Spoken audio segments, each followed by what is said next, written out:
Hey yo, Paul here. So today we're going to talk about water temperatures and my more controversial thought on the topic of being that you should be exploring lower brewing temperatures.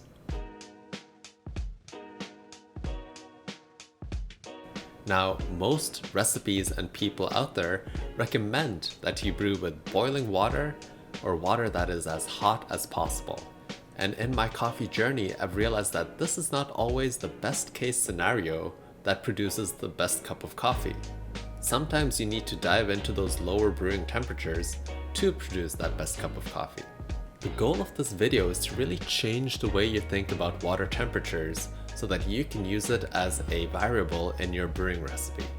We will be looking at elevation, acidity, and AEROPRESS brewing competition recipes to really get a better understanding and perspective on lower brewing temperatures. Let's begin. How does elevation and water temperature link together? Thinking back to your high school science class, you could remember that water boiling points differ depending on what elevation you're at. Here's a graph showcasing the correlation between elevation and their water boiling points.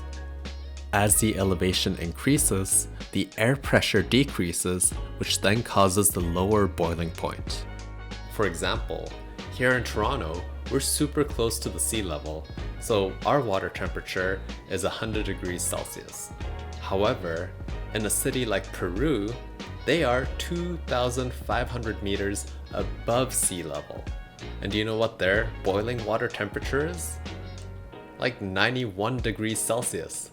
That's close to a 10-degree difference on boiling points.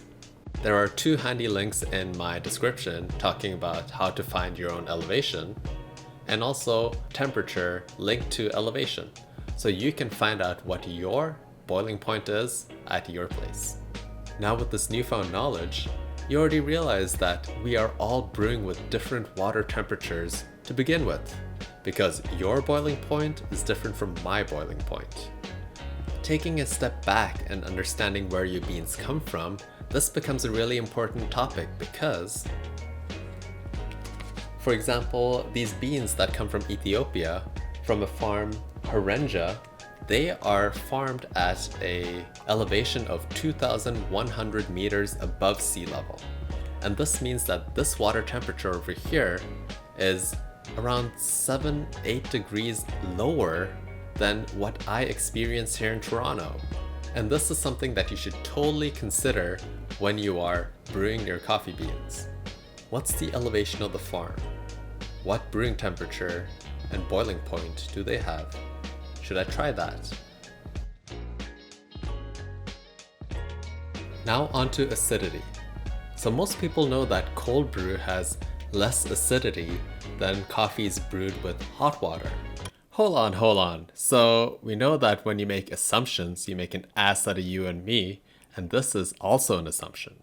Let's dive into it. In a study looking at acidity in cold brew, we find information that says otherwise.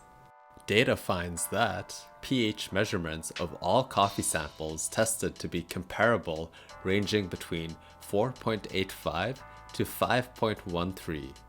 Varying the temperature of the extraction water did not result in distinguishable pH values between hot and cold coffees.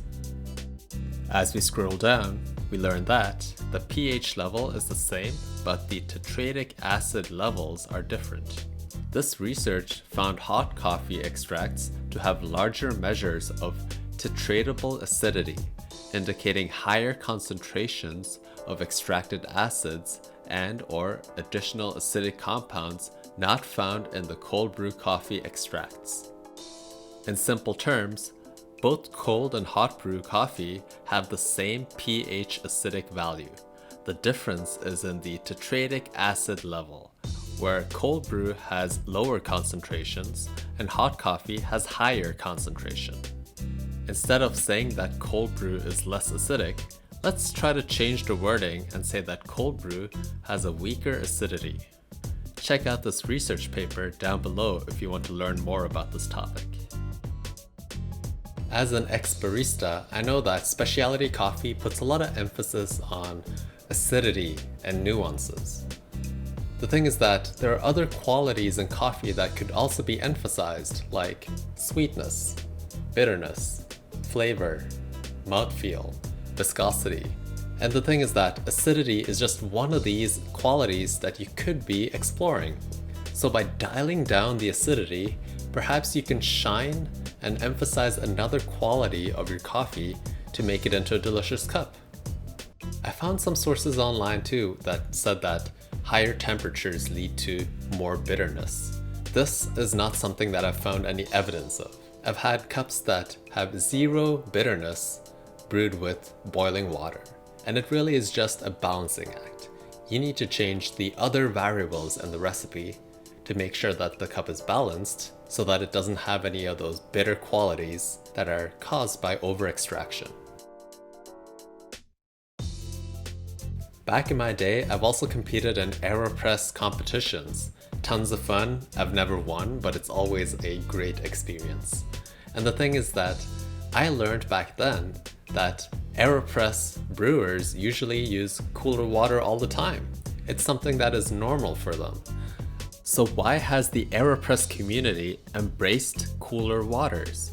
Well, it really comes down to the device itself and it being a haven for tinkering people. You have a lot of control over the brewing variables, which then control extraction. And in a competition, you're not only pushing the potential of the AEROPRESS, but the potential of the bean that you're brewing with, meaning that you're trying a lot of different recipes, variations, and tweaks to brew the best cup possible.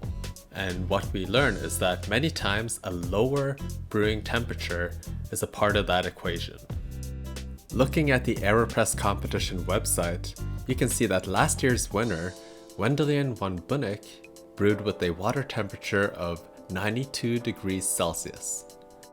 So this is a totally different video topic, but I also want to mention here that a lot of the competitors had a step where they cooled down their coffee to a specific temperature. And you might have noticed this in your own brews, where the coffee gets either better or worse when it cools down. And I had the joy of scrolling through and clicking through all of these recipes, trying to find the lowest water temperature used when brewing, and the award goes to Jeppe Hassager back in 2011 when he brewed with a water temperature of 75 degrees Celsius. Congrats!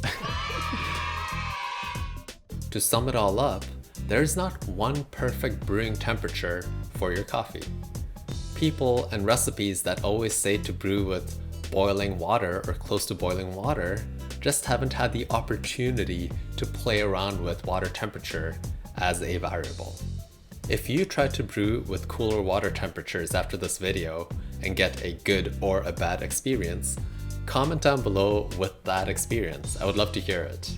And if you've enjoyed this video, make sure to like, comment, and subscribe if possible. I would really appreciate it. Until next time, peace. That's good.